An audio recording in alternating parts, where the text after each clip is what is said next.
Hello there, my lovely jewelry makers. I'm Christina of CSLdesigns, and in today's tutorial I'm going to show you how to make this double twist wire knit necklace. So it gives a really cool effect with the beaded twists almost floating inside the necklace. And of course you can mix and match your colours however you want to really make those twists stand out. And the necklace itself has also got a lovely movement and is really comfortable to wear. So if you want to learn how you can make your own, then keep watching. So these are the materials that we'll need. Now I'm using a regular round silver coated copper wire, and this is a 0.4 mil. And then we need our two different colours of beads in the size 4mm. Now the specific ones I'm using are some blue quartz gemstone beads and some lovely little pearls, but of course you can mix and match yours however you want to. I'm going to use these kumihimo ends to finish off the ends of our necklace, and they have these little loops in them where we can attach our findings. So I'm using a lost or claw clasp, an extender chain and a few jump rings to put it together. Of course you can use whatever kind of clasp you prefer. And also along with the kumihimo ends we need a glue, so I'm going to use the E6000. It's going to create a nice strong bond. Now the main tool that we're going to need is of course our knitting spool, and the one I'm using has got 6 prongs on it, and alongside that I've got a crochet hook that's going to help us move the wire. For reference, mine is a 1.5 mil crochet hook.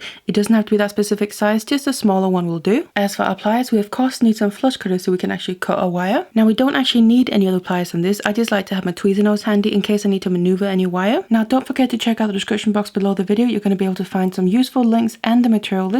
So let's get it all ready and let's get started. Now as for the wire here, I'm leaving it attached to the reel because we don't know exactly how much we're going to need. So we have minimum wastage, but also we are going to need quite a bit. And what I'm going to start doing is add all our beads to the length of wire here. So I'm just going to bring them in. So I have them handy, and we need both of them. So what we're going to do is basically add our beads one at a time, and we need to do that before we start any other knit because we're not going to be able to add them in after. Now it doesn't matter which one you start with, but I'm just going to grab my blue one here, add one blue, then I'm going to grab one of my pearls and add that, and then another blue, and then another pearl. So what I'm doing is literally alternating between them.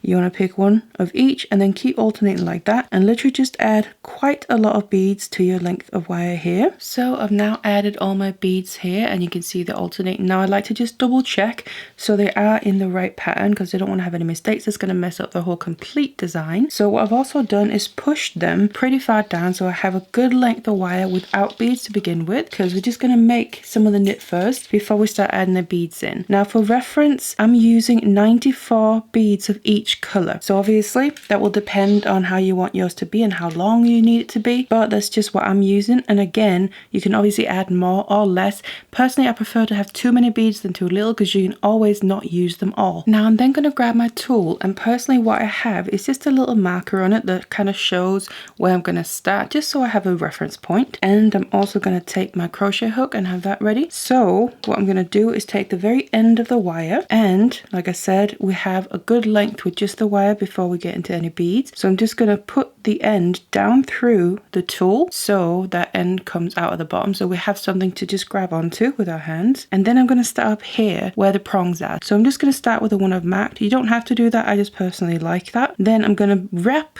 my wire around that prong right towards the left, and then back out towards the right here and just behind that next prong. So we've wrapped that one prong once, and then I'm going to wrap the next one in the same way right towards the left, and then keep doing this all the way around. I'm wrapping one prong at a time, so right to left, right around the prong, and then to the left, and then back towards the next one. And now I'm back at the beginning here. So this is what it looks like from the top. Now this is where we need to start using our crochet hook as well and actually make the knit. So first of all, I'm just going to make another loop. Now what you're going to see is this loop sits on top of the first one we made because this is the first prong that we started with. So just make sure it sits above the first one there, because then I'm going to take the crochet hook and just leave the wire going out to the side, and then with the crochet hook you just want to go in and just grab onto that very bottom loop and pull it out a bit, and then up over the prong and just into the middle and let go. And this is basically what we're going to be doing. I'm going to wrap around the next prong above the previous loop that's on there, then take the crochet hook, grab onto the bottom loop, push it out a bit and up over the prong and into the middle and let go. And again, wrap around the next prong and repeat. So this is what we're going to be doing now. This is basically the basic technique of the knit itself. And I'm going to do this for a while, like I said, with just the wire, and you literally just keep going. So you end up having 2 loops on one prong. You bring the bottom one over the top one and into the middle, and what you're going to find is that your knit is going to start building here in the middle of the tool and getting pushed down through the center, and that's where that little tail can also help pull at it a little bit. So just gently, not too hard, but just to encourage it to help go down through the tool. So I have those 2 loops, pull the bottom one over the top one and into the middle. And you just want to keep going like this, really for however long you want your non-beaded section to be. That's up to you. So in my case, I've ended up doing 20 full rounds with no beads on here. So a round is just where I start from that marker and then also finish right before it. That's what I classify as a round. And as you can see, the knit has started to form inside of the tool here, and I have the little tail or handle at the end I can use to help pull that down through just gently. So back to grabbing my crochet hook again, and I'm just going to make the next loop because I like to make the first loop in the round, bring that up and into the middle. And now what I'm going to do is add the very first bead. So I'm just going down my wire and grabbing the first one, letting it drop down, and I'm going to let it drop down to basically it can't go any further. So I want this to sit in between the previous prong that I just did and the next one that I'm due to do. And then I take my wire around the prong and make sure that that bead is trapped right there in between them. And then I literally just continue. So again, take my crochet hook, grab onto that bottom loop, bring it up and over and into the middle, and then that bead is trapped right there. Now what I'm going to do is make another loop for the next prong without adding a bead in, and again another one up, over and into the middle, also without adding a bead in. So I added a bead in the first movement in this round, no bead, and then on the next one here I'm going to add a bead in as well. So this is the one that's right opposite the other bead, so that's perfect. And I'm going to drop that down, and as you can see, that's my other bead. So that is why we added them alternating. So we're going to have them sitting opposite each other on every round. Let that drop down till it can't go any further, and then trap it in place with a new loop, and then just bring the bottom loop up and over and into the middle. And now I'm going to make another loop without a bead and another one.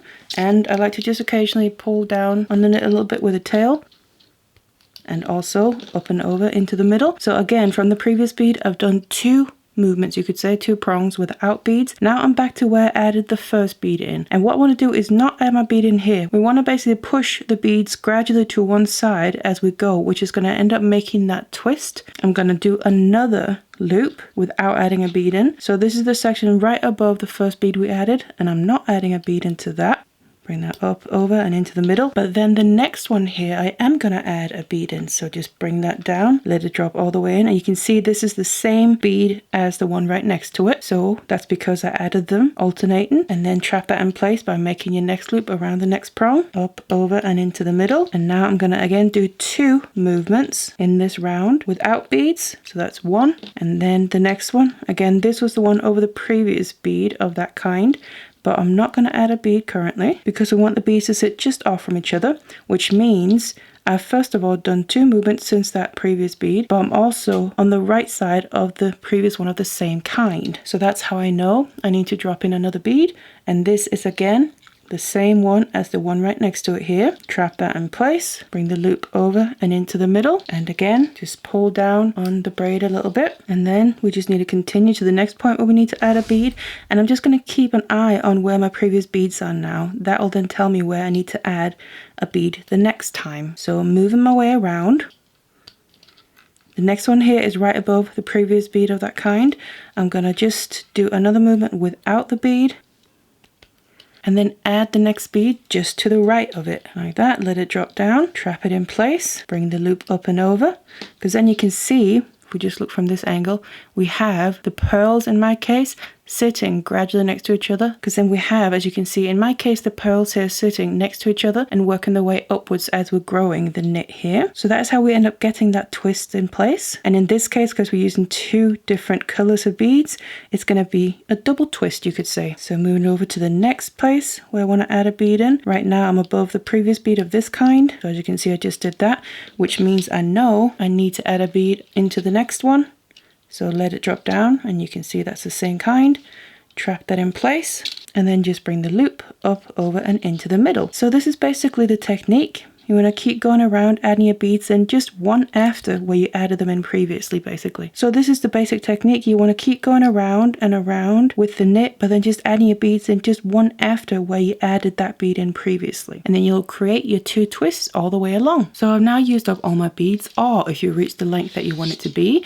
Of course, this will get a bit longer, so bear that in mind. But what I'm then going to do is continue the knit here, but just without adding beads in. So again, just make your loops, bring bring them up, over and into the middle. And what I'm going to do is again make my rounds of loops and count them and get the same amount as we have in the beginning. So now I'm completely done with the knit here. What we need to do is just close off this end and of course detach it from the tool. So I can cut it off the reel and just leave a little tail of the wire like that. And then what I'm going to do is make another round here, but now to finish off the ends and get it off the tool. So what I'm going to do, instead of making a loop around the next prong, I'm just going to have the wire sit behind it. Then I'm going to release the loop that's on that prong. So bring it up and over the prong and into the middle. And then I'm going to keep the crochet hook through that loop and go behind and grab onto the wire end and pull it through. That way it's staying intact, it's not going to come undone. Going to move on to the next prong, make sure the wire is behind it, and then grab onto the loop with your hook,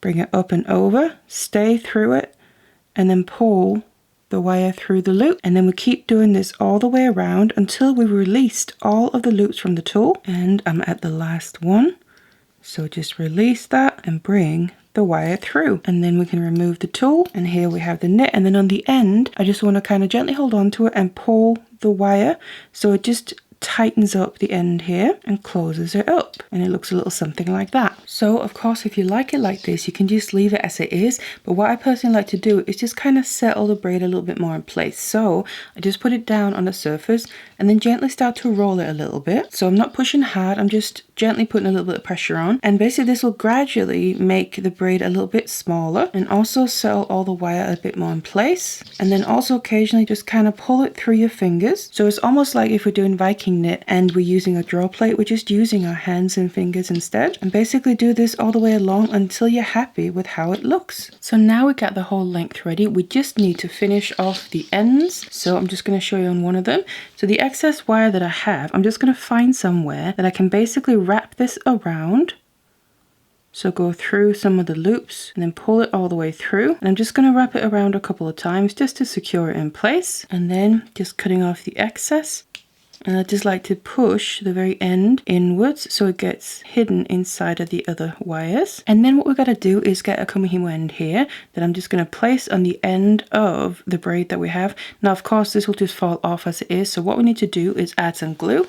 So I've got my E6000 and I'm just going to be applying it with a toothpick, and I also grab my kumihimo end here ready, because I first of all need to fill this up. So just get some glue on the toothpick, and then I want to put it inside of the kumihimo end and just make sure that it covers the inside walls. Now I'm not going to fill it up 100%, but a good amount, because obviously we do need to fit in the end of the braid with the wires. So I fill it up, and then what I have left on my toothpick, or you can add a bit more. I like to just put on the end of the actual braid here that's going to go inside, and then just really make sure it gets in between the wires in the nooks and crannies, because that way when it dries it's going to really adhere nicely together and be a nice strong bond. And then once you've done that, just take the kumihimo end and put it on the end of the braid here. Make sure it goes all the way in.